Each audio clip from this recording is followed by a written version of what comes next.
morning session. And so I'll be welcoming to the stage Elaine Pollowicz and Rachel Black. Their session is entitled Drawing from the Outside In and the Inside Out. Elaine Pollowicz. I so apologize that I think I'm mispronouncing your last name. Short-circuiting. She received her MFA in painting from the School of the Art Institute of Chicago in 1993 and studied under many Chicago imagists, including Jim Nutt, Barbara Rossi, Ray Yoshida, and Phil Hansen. Her work has been exhibited in numerous solo and group exhibitions nationally and internationally. She completed an installation of 12 large-scale paintings commissioned by the City of Chicago for Oriole Park Library. She has participated in numerous residencies in Wyoming, Montana, Newfoundland, Iceland, Ireland, New Zealand, Portugal, Australia, and Brazil. Elaine has taught college-level art for almost 3 decades, including at the School of the Art Institute of Chicago, the University of Dayton, and currently serves as Associate Professor of Art at the University of North Texas. She's been actively involved as an honorary summertime studio art assistant over the past 7 years at Project Onward, a nonprofit Chicago-based organization and leader in the field of disability arts. Rachel Black holds an MFA from the University of North Texas. She has taught foundations and figure drawing at UNT since 2003. She was a crew member for the Saul LeWitt Mural Project at DFW Airport and created an original mural which is in the permanent collection of the Texas Forestry Museum in Lufkin, Texas. She has taught workshops at the Modern Art Museum in Fort Worth, was a staff member at the Amon Carter Museum of American Art, and has shown her work in exhibitions throughout Texas. She is principal lecturer in art at UNT. Welcome.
Sure, you can dismount that one, and would you like the second one? So you both.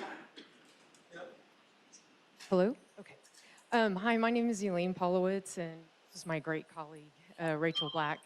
And what we thought, we're going to go through this really quick because we know that it's lunch and you guys are probably just done. But at the end, I did bring original examples of some of the work, the outsider artwork, so maybe during lunch, you guys can just kind of look and see how amazing this work is. But we, Rachel and I'm so blessed to have a colleague at work that, you know, that is so collaborative. We've been working together for 16 years. And, you know, a big part of our job, besides being artists, is being great teachers.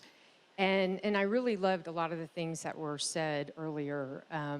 But this idea, we taught foundation drawing together for many, many years. And it's this idea throughout the whole topics today about inclusion. And I just wrote a couple things, and I just wanted to quickly say this. Like Dr. Heron, her thing was, what is Texas art? And then you think about it, what is Texas, and then what is art? Those are huge questions. What is center, what is periphery? What is right and what is wrong place? What is provincial, what is globalization? What is academia and what is outsider art? What is neurodiversity? We see a lot of neurodiversity now in our classroom, and this idea of being inclusive. And also looking at like what Victoria and Christina were talking about, looking at marginalized situations. I also was listening to Michael Collins when he talked about how great artists are everywhere.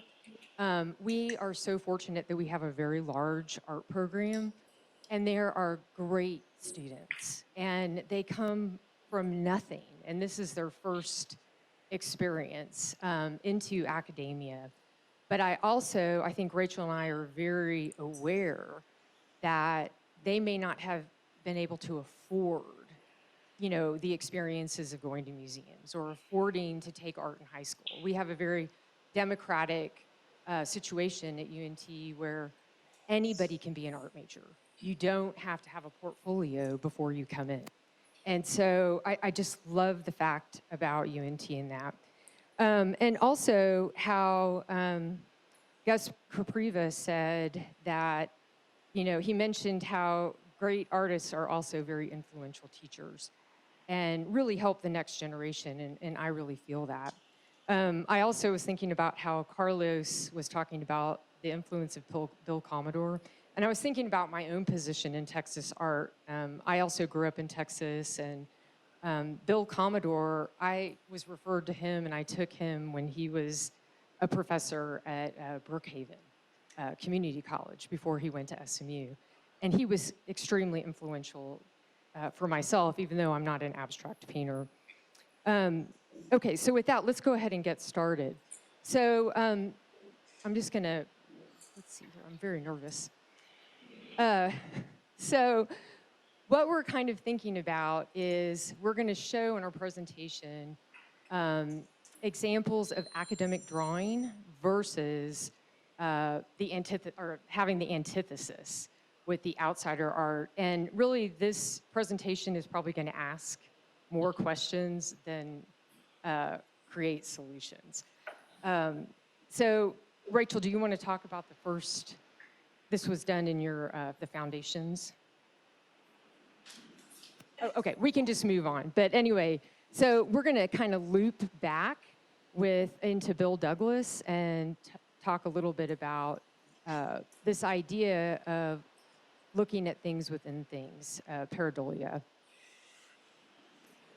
One thing, when I started working, how this kind of happened, I got my degree in Chicago, and while I was there was one job that I had when I first got out of grad school was working for an organization called Gallery 37. And it was set up by the mayor, and it was for grade school and high school students. And what happened was students with disabilities, they aged out and they had nowhere to go. So another colleague, he was not in my initial class, but he also worked for Gallery 37, this idea of Project Onward. And so when and it just made such an impact on me. And the group was in the cultural center downtown. And anyway, every time I would go to Chicago, I lived in Chicago for 17 years before I ended up coming to UNT, and that was in 2006. After I got tenured, I was a mess. And I was like, I have to figure out what it is that inspires me again. And so I wrote a letter to Project Onward, and I was like, I want to be a part of this because I've been a huge fan. I want to learn more. I see myself in the group because I think I have some neurodiversity as well. And it was the best thing ever. And so I've just continued, and so I just feel like I want to share. But it's really impacted my teaching as well. So on the left side, this was a resume by one of the artists, or it actually was a resume and a list of things.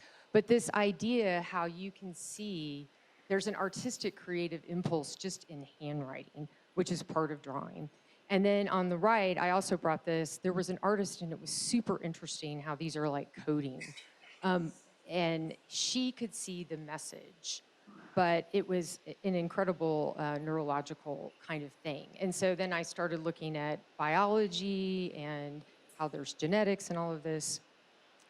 And so we're going to just move into this idea. going from drawing 1 and 2 into this antithesis. So I'm going to. So I want to start here with this image from one of our foundation students at UNT, and all the work that we'll be showing for the point to Elaine's counterpoint from the outsider artists is from our foundation students at UNT. And this is a piece which is a response to the experience of visiting the natural history collection we have at UNT. So the students are engaging with the collection, and this student had a really active and rich sketchbook sort of habit. And this final piece is an effort to provide a glimpse into that sort of engagement that he experienced with the collection. So I really love the idea of providing that glimpse to the viewer, and that the piece is more about the process of that engagement than it is about a final response to it. So kind of the antithesis to this was, besides also working, I'm also a huge collector of work. And in Dallas, I ended up meeting someone, and there's actually going to be a symposium at SMU next weekend on Miles for Freedom. It's an organization that works with artists in prison. And anyway, so this was one piece that I have that it was done by a prison artist. This idea of drawing what's right around you. You know, these artists, just like the outsider artists, are limited to their to resources. So they use what they have. And I think our own art students do the same thing, you know, and so just with that. Another thing is that, and I think I have this example here, a lot of artists with disabilities don't have access for various reasons. Either they can't get there or, anyway, so in the antithesis to Rachel's assignment, what this artist did was he created his own collection from the internet. And so he has his own museum that he's looking at. So the internet is actually a huge resource, and that's something to think about too for our own students, collecting things and making sense. We're all trying to make sense of what our world is. So a lot of times we don't have the privilege of experiencing all these exotic species. And then this other artist here, this idea of, this is an artist. What happened was when I was working with Project Onward, I helped them get into the Outsider Art Fair in New York. And that was a huge accomplishment. So they have had now a much more international exposure, which has helped their finances and, you know, their survivability. But this was an artist that I saw that was represented at the Outsider Art Fair. And this idea of, you know, stream of consciousness, looking at, like, in terms of an artist's sketchbook. Did we have another slide, Rachel? I think we lost one there. But in academia, we doodle a lot. We tell our students, draw on the sketchbook. But what's amazing with a lot of artists that are intuitive is that they're able to visualize very quickly, and their doodles, like, they have this amazing compositional element that, and it's part of the way that the brain is wired. And so, anyway, I think that just being kind of, you know, looking at both sides of it. So here's an example from drawing 1, modulated contour exercise, working from life, using line to, I guess, understand and organize space. So I think a lot of times my students are thinking about line as being a flat way of, I guess, drawing or representing shape. But the way that we are talking about line is a way to understand 3D on the 2D surface. And this is an example of, you know, in foundations, we would teach about, or teach what is a line. It goes from point to point.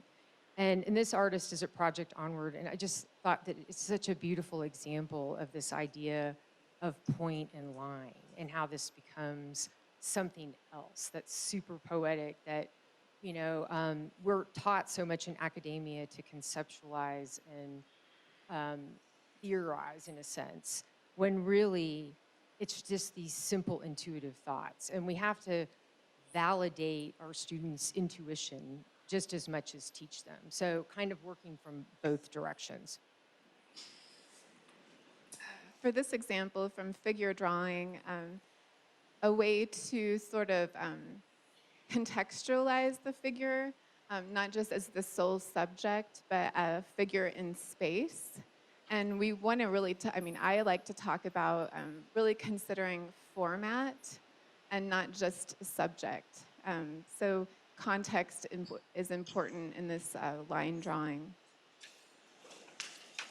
And thinking about working from life, a lot of the artists at Project Onward, they don't have that kind of access.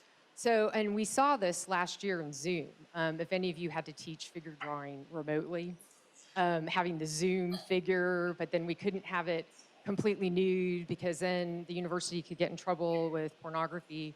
But this artist here actually worked from pornographic sources. And then kind of looking at the figure in terms of looking at it more emotionally. So it's not this idea of drawing correct proportion. It's another kind of feeling or narrative, kind of this dark angel. Here's an exercise that we were doing in drawing one as a way to sort of process three-dimensional form into the flat shape. So it just continued our explorations of figure ground and an understanding of that in pursuit of a balanced, via symmetry or asymmetry, balanced composition. So kind of the antithesis, this is a botanical drawing done by Lucy Woodhouse. And this idea of positive and negative and how you could approach that, where instead of working on, with cut paper, creating that negative with this obsessive drawing of the black with the pen, and thinking about that idea of labor. And it's almost like meditation or OCD, but thinking it's the same, it's positive and negative, but it's constructed, the process is completely different. And then here, additive value drawing, as the students are working to understand, I guess, these six categories of light as an effort to translate form onto the 2D surface. And so this was one thing that Rachel and I were kind of talking about, where with the outsider art, it was much harder to find form. That's where it kind of diverged a lot. And so when I was at the Outsider Art Fair, I saw this drawing that was from China, from an outsider artist. And what's interesting now is that the artist is working in a workshop, but the ink process, the Chinese painting, is so technical. And so I have a feeling they were trying to work with the artists with disabilities, and they probably had different proportions of ink set up. So they automatically would get different values. But then you could also see where the handwriting becomes different. So it just is interesting when you shift it globally into another context, and then you're also looking at technique and how that form happens. I talk to my foundation students a lot about how gesture is the foundation of everything. And for myself as a painter, I feel that that continues to be the case.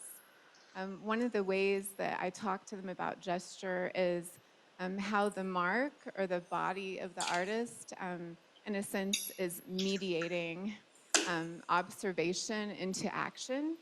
And that process which is happening between the body, the subject, and the mark. And it really leads, it's also sort of an exploration, again, of spatial awareness of ourselves in the world and how we're reacting to the subject. And these are just two examples where working with, once again, these artists don't have access to the live models. So they're looking at themselves, they're looking at the inside rather than the outside. So this idea of gesture is coming from a very different place rather than observation, it's coming from inside. This was from Pure Vision in New York. And then on the right side, this was from KCAT in Ireland. So that's one thing too, that there are centers for artists all over the world, artists with disabilities. And so that's been something, when I go on residencies, I'm kind of looking at that as well, because I've just learned a tremendous amount by, looking at non-traditional sources. This is a really strong charcoal drawing of a model from life that one of our students created. And one of the things I preach to them when we're working with the figure is about specificity. And so I see this as an example of the gesture sort of being married with those studies of value and coming to a place of specific observation and recognition of this individual. And I paired it with this because I thought it was interesting. This artist works with obituaries. So once again, this idea that they don't have access to the live model. And I think that it's super creative to really honor people that have passed and using that as a resource. And so, and thinking about gesture in this completely different way. So I have some examples from David Holt. So we continue to talk in foundations about linear perspective as a means by which to sort of understand that translation between 3D onto the 2D surface.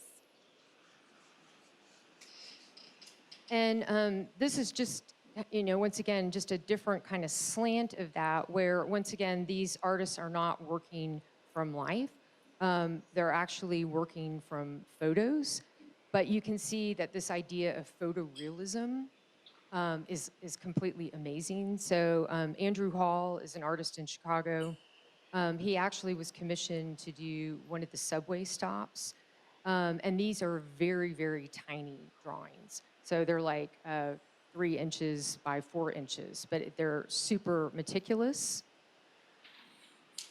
So recently at UNT, we've reimagined our foundations program. So we're not teaching drawing one as I've been describing thus far any longer. And the new class I'm teaching is called Space. And I thought that this fit in nicely because we're introducing digital tools to our foundation students, but not necessarily having them applied in that traditional manner that I just showed. This is a isometric rendering of a memory model. So it's not necessarily supposed to function as a space that we would be familiar with, being able to walk inside. It's actually an imagined space. So we're giving them a little bit of, I guess, freedom to explore that language of architecture in a manner that really gets to a deeper meaning.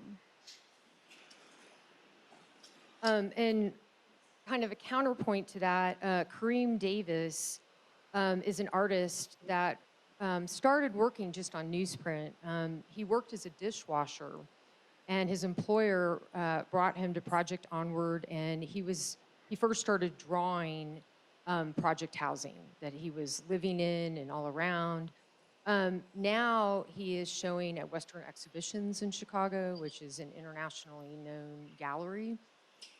So this idea of taking, there's more of an inclusivity, but this idea of space and how that operates, even though this is very flat. And I love the idea of how within this regiment of lines, there's still kind of these organic lawn chairs.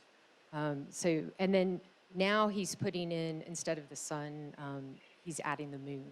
And I think there's like really slow little poetic features that happen in his drawings. The other thing is that like Ricky Willis, this is one of his drawings at the top. Some artists work better in terms of drawing, working with 3D. And I think that that's super interesting. So he really, he isn't able to drive. He knows every single water tower in the city of Chicago through Google Maps. So he drives himself through, and then he's able to look at how this all fits, and he creates these models. It's pretty amazing. And so thinking about our students too, you know, they may have a really hard time drawing, but they may have a really amazing idea with space. And so just being aware that these things can happen. These are two brothers that are at Project Onward, and it's amazing. They're both on the autistic spectrum. One really focuses on these very meticulously detailed 2D drawings. And then his brother works completely 3D. So, and building these amazing models. And so it's just super interesting how the brain works. And I think that there's a lot more to uncover. And then these are just, we just have 2 more slides and we're done. So this idea of Gestalt. Yeah, I wanted to bring the end back to the beginning in a sense, because the first image I showed was that sort of collage sketchbook process drawing.